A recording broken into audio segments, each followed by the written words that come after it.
Olá. Hoje a gente vai mergulhar num momento assim, carregado, sabe? As últimas palavras de Jacó para os seus 12 filhos lá em Gênesis 49. Uma passagem é tanto. É fascinante, né?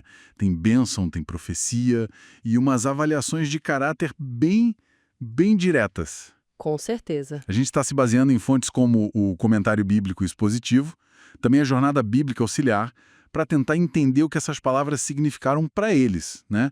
E para a história de Israel depois. E até o que sugere sobre legado, destino. É profundo. Exato. Então vamos lá, vamos tentar desempacotar isso. Olha, a cena em si já é muito forte. Jacó com 147 anos, né? Já no fim da vida. Imagina, ele sente a morte chegando e aí reúne os filhos. E ele diz algo chave, que vai revelar o que aconteceria nos dias vindouros. Essa expressão é importante, né? Muito. No hebraico é a charit. E essa palavra, ela pode apontar para um futuro bem distante. Sabe, alguns estudiosos conectam até com tempos messiânicos, citando Isaías, Daniel. Ah, interessante. Então não era só um conselho de pai. Não me parece. Sugere algo maior, profético mesmo. E as palavras dele são poéticas, baseadas no caráter de cada filho, mas com um discernimento divino sobre o futuro das tribos. Isso fica claro logo de cara, com o Rúben, né? O primogênito. Exatamente. Ele começa com Rúben, mas não é bem uma bênção tradicional de primogênito. Pois é, ele perde a preeminência. Jacó fala da instabilidade dele, impetuoso como a água, e aponta o motivo. Aquela transgressão com Bila, concubina do próprio Jacó.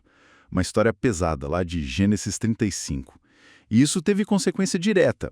A liderança vai para Judá, a porção dupla para José. Mostra bem como o caráter e as ações tiveram peso ali, né? Não foi algo arbitrário. E o padrão segue com Simeão e Levi. Nossa! Jacó chama eles de irmãos em violência, uma referência direta ao massacre de Siquém em Gênesis 34. Ele não esqueceu. E a profecia para eles: seriam espalhados em Israel. Sim, e historicamente a gente vê isso. A tribo de Simeão meio que some, é absorvida por Judá. E Levi também não teve território próprio, ficou espalhado. Mas com Levi tem uma virada, né? Tem uma reviravolta interessante, porque apesar de espalhados, depois daquele episódio de fidelidade no Sinai, com o bezerro de ouro... Assim, Êxodo 32. Isso, essa dispersão acaba se tornando o papel sacerdotal deles, servindo a Deus em todo Israel. É como se uma maldição, pela fidelidade posterior, virasse uma bênção diferente. Que coisa! Agora, que contraste com o Judá, hein? Total. Judá recebe a promessa da liderança. Teus irmãos te louvarão. É comparado a um leão, símbolo de realeza, de força. E aí vem o versículo-chave, o 10. O cetro não se arredará de Judá, até que venha Siló. Essa é, talvez a profecia mais discutida e central desse capítulo. Siló. O que significa isso? Bom, a interpretação mais forte, tanto na tradição judaica quanto cristã, é que Siló é uma referência ao Messias, aquele que traria descanso, paz, aquele a quem pertence, algo assim, e que os povos o obedeceriam. Uau! Isso coloca Judá num lugar muito especial na história toda. Com certeza, no centro da história da redenção. E antes da gente aprofundar nos temas gerais, só para fechar os filhos mais destacados. E José? Como ele fica nessa foto? Ah, José... Ele é muito abençoado, chamado de ramo frutífero. Jacó reconhece o sofrimento dele, sabe?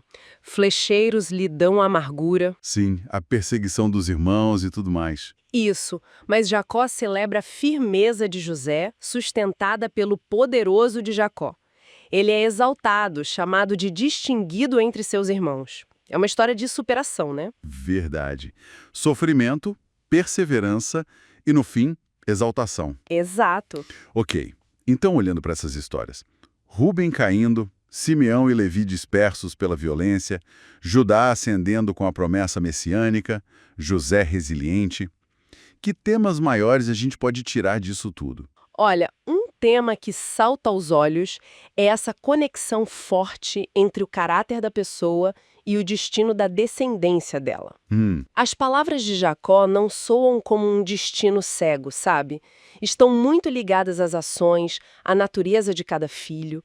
A jornada bíblica até menciona heranças malditas, não no sentido de determinismo, mas da influência que as escolhas de uma geração têm nas próximas. É forte pensar nisso. A responsabilidade do legado que a gente deixa, né? Começando em casa. Pois é. E o outro tema gigante é o fio messiânico, que a gente já tocou com Judá. A profecia de Siló. Exato. Ela é vista como um ponto crucial, apontando para esse rei e salvador futuro da tribo de Judá. Mas isso gera uma pergunta, intrigante. Qual? Por que Judá?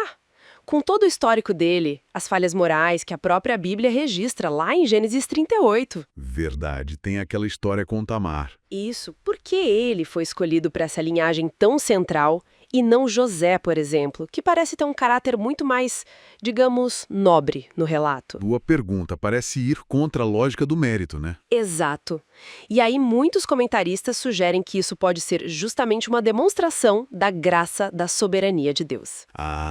Desde escolhendo usar pessoas falhas, imperfeitas, não baseado na justiça própria delas, mas dentro dos seus propósitos maiores. Não que a responsabilidade pessoal seja anulada, claro. Entendi. Mostra que os planos divinos podem se cumprir mesmo através de gente que erra.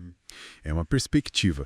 Então, para a gente ir amarrando, as últimas palavras de Jacó são esse mosaico, né? Avaliação do passado, projeção do futuro das tribos, bênçãos divinas, tudo meio que interligado. Define a trajetória de Israel, com esse destaque para Judá e a promessa messiânica. Perfeito. E não dá para esquecer o pedido final dele, né? Assim, Ser enterrado em Canaã. na caverna de Macpela. Exato. O único pedaço de terra que Abraão tinha comprado na Terra Prometida. Ao insistir nisso, em ser sepultado ali com os pais e avós, Ele está reafirmando a fé na promessa, certo? totalmente. É um ato final de fé, de esperança naquela terra para os descendentes dele, de pertencimento. Muito significativo. Bom, pensando em tudo isso, o que fica para a gente refletir hoje, a partir dessa passagem tão antiga? Olha, além de toda a importância histórica, teológica, eu acho que as palavras de Jacó nos convidam a pensar nos legados que a gente constrói hoje, sabe?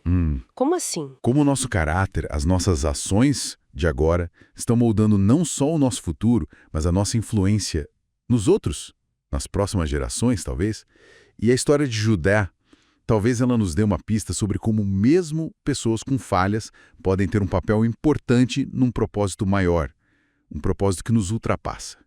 Que tipo de legado, afinal, a gente está deixando? É algo para se pensar, né?